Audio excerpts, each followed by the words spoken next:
ಜಲಸಮಾಧಿಯಾಗಿದ್ದಾಳೆ ಅಂತ ಜಯಂತ್ ಹಾಗೂ ಲಕ್ಷ್ಮಿ ಮನೆಯವರು ಅಂದ್ಕೊಂಡಿದ್ದಾರೆ. ಆಕೆ ಬದುಕಿದ್ದಾಳೆ ಅಂತ ಯಾರಿಗೂ ಗೊತ್ತಿಲ್ಲ. ಆದ್ರೀಗ ಚಿನ್ನುಮರಿ ನೆನಪಲ್ಲಿ ಜಯಂತ್ ಮಾತ್ರ ಸೈಕೋ ಆಗ್ತಿದ್ದಾನೆ. ಆತ್ಮದ ಜೊತೆ ಮಾತಾಡ್ತೀನಿ ಅಂತ ಹೊರಟಿದ್ದಾನೆ. ಇತ್ತ ಜಾಹ್ನವಿ ಕೂಡ ತವರು ಮನೆಗೆ ಬಂದಿದ್ದಾಳೆ. ಇದೀಗ ಜಯಂತ್ ಹಾಗೂ ಜಾಹ್ನವಿ ಮುಖಾಮುಖಿ ಆಗ್ತಾರಾ? ಜಯಂತ್ ಮನೆಗೆ ವಾಪಸ್ ಬರಲು ಜಾಹ್ನವಿ ಒಪ್ಪಿಕೊಳ್ತಾಳಾ? ಈ ಬಗ್ಗೆ ಹೇಳ್ತೀನಿ. ನಾನು ಶ್ವೇತಾ. ನೀವು ಸುದ್ದಿ ಆನದ ಸಬ್ಸ್ಕ್ರೈಬರ್ ಆಗೋದಕ್ಕೆ ಮರಿಬೇಡಿ.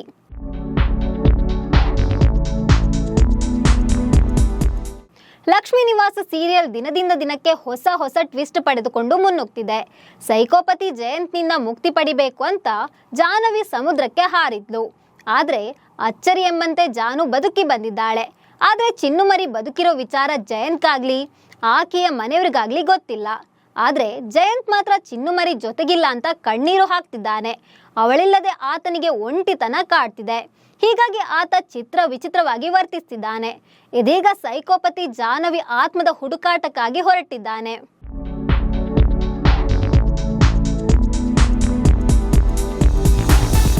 ಜಾಹ್ನವಿಯನ್ನ ಕಳ್ಕೊಂಡ ಮೇಲೆ ಜಯಂತ್ ಒಂಟಿಯಾಗಿದ್ದಾನೆ. ಹೀಗಾಗಿ ಆತ ತನ್ನ ಮನೆಗೆ ಬಾಲ್ಯದಲ್ಲಿ ಆರೈಕೆ ಮಾಡ್ತಿದ್ದ ಶಾಂತಮ್ಮಳನ್ನ ಕೆಲಸ ಮಾಡಲು ಕರೆಸಿಕೊಂಡಿದ್ದಾನೆ. ಆದ್ರೆ ಜಯಂತ್ ಬಗ್ಗೆ ತಿಳ್ಕೊಂಡಿರೋ ಶಾಂತಮ್ಮ ಮೊದಲು ಬರಲು ಹಿಂದೇಟು ಹಾಕಿದ್ಲು.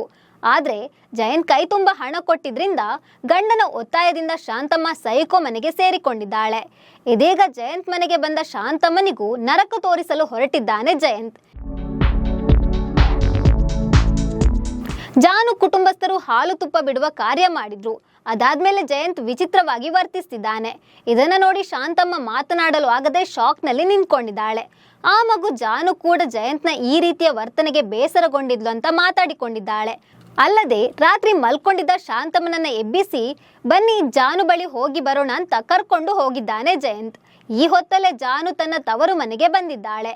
ಜಾಹ್ನವಿ ರಾತ್ರಿ ವೇಳೆ ತಾಯಿಯ ಮನೆಗೆ ಎಂಟ್ರಿ ಕೊಟ್ಟಿದ್ದಾಳೆ. ಎಲ್ಲರೂ ಮಲಗಿದ್ದ ವೇಳೆ ತಂದೆ ತಾಯಿ ರೂಮ್ಗೆ ಎಂಟ್ರಿ ಕೊಟ್ಟಿದ್ದಾಳೆ. ಇದೇ ಹೊತ್ತಲ್ಲಿ ಜಯಂತ್ ಕೂಡ ಜಾನು ಆತ್ಮದ ಜೊತೆ ಮಾತಾಡಬೇಕು ಅಂತ ಅಲ್ಲಿಗೆ ಬಂದಿದ್ದಾನೆ. ಜಾಹ್ನವಿ ಬದುಕಿರುವ ವಿಚಾರ ಎಲ್ಲರಿಗೂ ಗೊತ್ತಾಗುತ್ತಾ ಅಥವಾ ಜಾನು ನನ್ನ ಸೈಕೋ ಜಯಂತ್ ನೋಡಿ ಬಿಡ್ತಾನಂತ ಮುಂದಿನ ಸಂಚಿಕೆಯಲ್ಲಿ ಗೊತ್ತಾಗಲಿದೆ. ಸೊ ಈ ಬಗ್ಗೆ ನಿಮ್ಗೆ ಏನನ್ನಿಸ್ತಿದೆ? ಜಾಹ್ನವಿ ಜಯಂತ್ ಮುಖಾಮುಖಿ ಆಗ್ತಾರಾ ಮತ್ತೆ ಒಂದಾಗ್ತಾರಾ ಅಂತ ಕಾಮೆಂಟ್ ಮಾಡಿ. ನಮಸ್ಕಾರ.